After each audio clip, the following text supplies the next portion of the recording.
routes. It's how you run it. And it's the perception of the defense, and kind of you're getting them. You're catching the defense leaning. You're getting them to believe it's one thing and you're doing another thing. And so with the floor that's running, it's why am I blanking on what he says right now? It's I don't know. The idea is you can run the same exact concept with different personnel groupings out of Running different formations, and you can run it the plays same. out of the same look, so you have the illusion or perception of simplicity. Illusion of complexity, I think is what it was. Because you're looking like you're doing 1,000 different things, but you're not. You're only doing a handful of things. Excuse me. Yes, that's so correct. Not simplicity, complexity. My bad. Yeah. Well, yeah, but you're trying to spell that, and then it kind of goes the other way as well, where you're running the same things out of different looks, but you're also running different things out of the same looks, if that makes any sense. And so, what McCarthy would do, I mean, you get it's really hard to talk about concepts without actually like doing things. I'm drawing with my hand, but if you look at say what the Titans did, and we'll keep it real simple, we'll do you do like a fake jet sweep from like left to right, and then you do post wheel off of that to the left, and you throw back screen to the right. So you got a couple different routes going on. Well, what you're doing, if you look at that from LaFleur's offense, and you do play action off of that as well. So what you do off of LaFleur's offense is you're getting the defense to look at this jet sweep, right? And you're getting them kind of shifted on the jet sweep from left to right. So you get that defense kind of looking pre-snap, and the snap comes, and you've seen them run this before. You got to set your tendencies, and so you see them run this a little bit, and you start coming up a little bit. Well, then you do play action to the left. Well, then you got to you're going to one side, then you kind of go to the other, and the whole time you're getting pulled up to the line a little bit. Well, then behind you got the post wheel to the left, so you got guys sitting behind, and so by the time they realize, okay, this isn't going on a jet sweep, this isn't a handoff, you're scrambling to get back in position. A lot of times you see guys turn their backs, or especially if it's zone, they're so concerned dropping into zone. And that's where I'm getting to a point here. But you're so far dropping into zone that you miss kind of what's going on behind you. You're a step late, right? That's the whole point of play action, the whole point of misdirection. So you got this stuff going on to the left, and then while they're retreating, then you've got this option of throw back the jet sweep guy on the right. It's 1,000 different things happening, but you really only have this particular thing, say like 3 routes, essentially. McCarthy would say do that same thing, where you've got a say a flat route to the right, and you've got post wheel on the left, but you've got zero misdirection. Maybe you don't have the right guys in place, so you're looking at jet sweep. I mean, as we just talked about, we'll say for the Packers this year, that's Trevor Davis. So last year they had maybe MVS, but they weren't running that with him, and so you don't get that. So you basically are just running off play action. You're not getting that kind of pull up and then pull over. You're not getting the jet sweep and then the play action as well. And so suddenly you've got the post wheel, but instead of the defense kind of scrambling, they're kind of set back in position. And instead of throwing back to the jet sweep guy, what I love about kind of throwing back to the jet sweep guy is you get this kind of, once he doesn't get the handoff, a lot of times it's perceived as not a threat, and so they back off. Well, then you get that guy in some space. Well, on McCarthy's offense, you're not doing any motion, you're not doing this misdirection. All you have is a guy in the flat, which is easily covered. There's no misdirection. So when I talk about this, I mean, you've got a lot of those same concepts, a lot of the same stuff LaFleur is running, or McVay was running. That's absolutely correct. But he didn't have the right guys in the right place to succeed. And you get a guy, going back to Marcedes Lewis, you have a guy like Marcedes Lewis in place that can operate as a blocker, an elite blocker, and then also a more than capable pass catcher. And when I think of, I've talked about this 1,000 times, but when I think of running an offense, I think of that in terms of how would this particular play, how would this particular personnel grouping look if you catch the defense, as we talked about earlier, kind of in mismatches, and you catch them and you go up tempo. How many different things can you do with this personnel grouping? And Marcedes Lewis is huge in that, because if you have a grouping of say like Lewis, Jones, Adams, we'll stick Tanyan in there, and I don't know, MVS or something like that. That's a group that could legitimately do power run or spread offense. And they could be effective in either one. And Lewis is a huge key in that. And so to me, if we're talking about the biggest thing that is different with LaFleur's offense is two of my main things. He knows when he calls something, he knows who he wants to do it with, and he puts guys in the best position to succeed. And he also he will build plays upon themselves. He'll set those tendencies and then run counter to them. You're not running a play in a vacuum. You're running a play based on what you ran, what looked like this maybe a dozen times before. And you get that with McCarthy, but just not as much. But LaFleur and that whole I mean, that whole offensive thing, they do so much with that. But those are my two main takeaways. It's not necessarily what they run; it's how they're running it, and who they're running it with, and what they've run before. If that makes sense. I just talked for like 10 minutes. Basically it definitely does. plays the cup game on offense, where McCarthy was Yes. more checkers. Yeah, absolutely. Absolutely. Yeah, it was kind of a McCarthy's, we could almost say like an understanding of what was being run, but not necessarily the concept and idea behind what made that successful. It's not just the routes. It's everything that goes into that, and it's everything that came before that. I love Speaking that of explanation. mismatches, That was great, Dusty. Thank you very much. That was Thank very, you. very, You're very welcome. good. I actually learned a few Thank things, you. and it's kind of making me. You know what?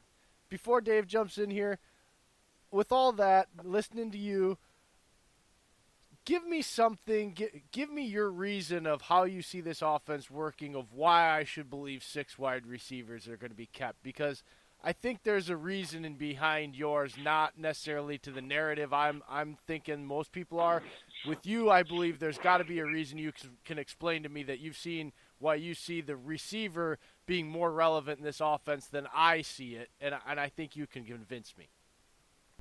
Yeah, I mean, when I think of the roster construction, I don't really care too much about what was done before, which is a total shortcoming of my own. I'm looking at who do they have, what do they want to run, right? And so, some of these are obvious. Adams, clearly it's Devontae Adams. MVS and St. Brown. I think MVS is primed. I think he's going to have a huge year this year. But if you're looking at kind of the makeup, I say outside guy. Say MVS kind of profiles more as an outside guy. But LaFleur does so much like kind of that tight formation stuff that your outside guy may legitimately be like 5 yards outside of the offensive tackle.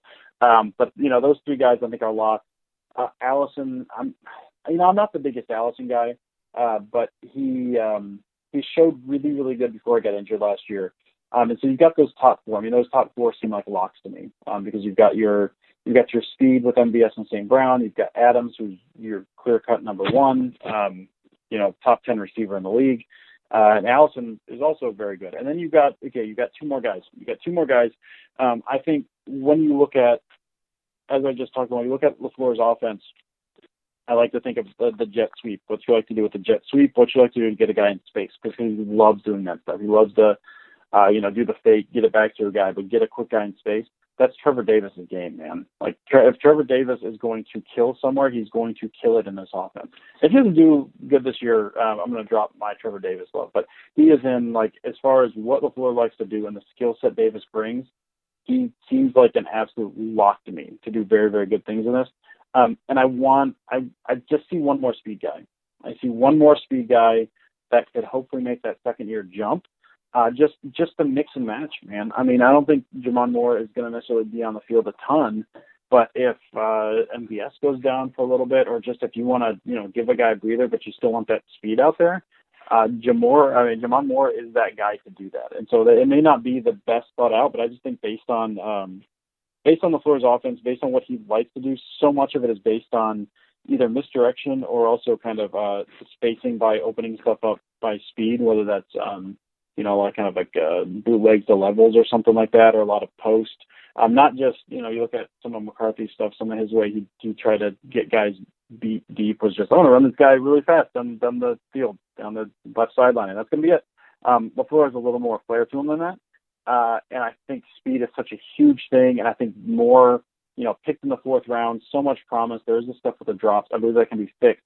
It seems too little to give up on him. Like, to me, Moore is kind of a linchpin guy.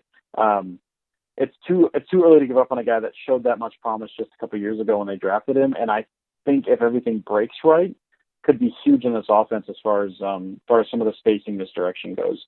I think this more than McCarthy stuff. You're not, again, it's misdirection. If you get all you need is a step on the defense, and if guys can fly, they're gone. Like, that's huge. It's absolutely huge. And it's huge in every offense, but I could see LaFleur doing really good things with that. So just based on kind of what I've seen him do, what he likes to do, and the makeup, kind of the guys they have on this team, I don't know. I could see 5 if you twist my arm, but 6, based on who they have, just makes a lot more sense to me. Okay, you've planted the seed. I'm gonna pay attention to this more now, Dusty. because I respect where you're coming from, and I know it's not from a lazy hung up. So I am going to pay more closely attention to this. I'm not as steadfast as I was when I went on my rant earlier, but I'm not ready to say I'm giving up on it yet. But I am going to very closely watch this and to see if you can change my opinion, because you make a dang good point. You sure you're not a lawyer? This is a pretty good deposition. Nah, man, I could not do that. Could not do that. Go ahead, Dave. Well, no, I was before you guys were going. I had an idea. What about in the Atlanta offense? He had a Tevin Coleman who was kind of that one jump cut runner who was able to receive. I mean, I know they said Aaron Jones is going to get his touches, Dusty, but Jamal Williams jumps out to me as the receiving back, and he has that one jump cut ability just to hit it and go with those long strides of his, and it just reminds me a little bit of Coleman. Do you think that could be added in? Yeah, I mean, I don't put him in Coleman's range as far as that goes. I do think it's been weird. I know Coleman's a different level, but that's an idea. Yeah. I mean, off season's long, man, and so you see some ideas kind of take root, and then people run with them, and by the time the off season's done, people are like, this guy's terrible. For some reason, this past off season, I've seen a whole lot of people saying, "Hey, Jamal Williams isn't actually good," which I believe is an out and out lie. Jamal Williams is not Aaron Jones, but he's a solid back with these shifter than people give him credit for, and a better receiver than people give him credit for. So yeah, I wouldn't put him in the Tevin Coleman range by any stretch of the imagination. But if you're looking for a guy that can kind of pass blocking, that is undersold in the pros. Third down pass blocking for a running back is huge, and he's a stud and has been since his rookie year at that. Yeah, Jones stepped up big in that last year too. He did, yeah. I mean, you can see Williams doing good in the screen game as well. I really like. I feel like I'm one of the last people who really love Jamal Williams from the fields of it. But it seems like you're right there with me. So I've liked him ever since I saw his tape. He's a grown man that is very mature for his age. Went through a lot of adversity, and he's got a skill set. I don't think Mr. Williams, has had his best season yet. I think he is yet to have a season where he really shows his entire value and skill set. And that's why I like him, because he hasn't had the opportunities really yet in this league to show everything that he can, and he's only in his third year. I mean, again, it's another one of those cases where I think people are too down on a guy that is still growing. It's not like he's in his 6th or 7th year. Well, Aaron Jones is dynamic, and so stacked up against him, Jamal Williams does not look as good. He's not as flashy, clearly not as good, but that doesn't mean he's not good. Like I like Jamal Williams. I really like his skill set. I think this could be a very big year for him, especially if Jones can't stay healthy, which seems to be a trend. The other guy I really like, I'm very anti-fullback. I think maybe not anti-fullback. I'm anti-fullback love based on some of the guys the Packers have had. But I think in this offense, Danny Vitale could do really good things as well, just based on his college receiving background. This running back group, I'm kind of thinking you had what'd you have? You had 8. You had 8 running backs on your roster. No, 15. I had 15 total. 15. They're very important. 15 total. One of them is going to be on the defensive line half the time. I like Jones and Jamal Williams. Dexter Williams, I think, shows a lot of really good things, and then Danny Vitale as well. I really like that running back group, man. Like if they keep those 4, I like that running back group. Vitale reminds me of the way Kyle Juszczyk is used in Shanahan's offense in San Fran. It reminds me of that. Yeah. I mean, he had, I think, I don't have the numbers in front of me, but in college, and granted, fullbacks don't typically get a lot of carries. He had I believe way more receptions than he had carries. Like he was kind of more of a receiving guy in the Northwestern offense anyway, which is fun.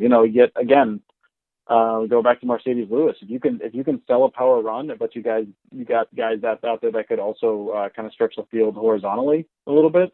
I have a ton of value in that, especially if you start going up tempo. So I love what he brings to this offense as well. So who do you think jumps off the page more, Bob Tonyan or Sternberger off the bat for tight end usage? Okay. I think Tonyan. I think just based on, I think typically 2 to 3 years for a tight end to kind of make his mark. So again, like everyone else in the draft class, I feel like so much of this kind of goes for the next year. And I think, Jimmy Graham's contract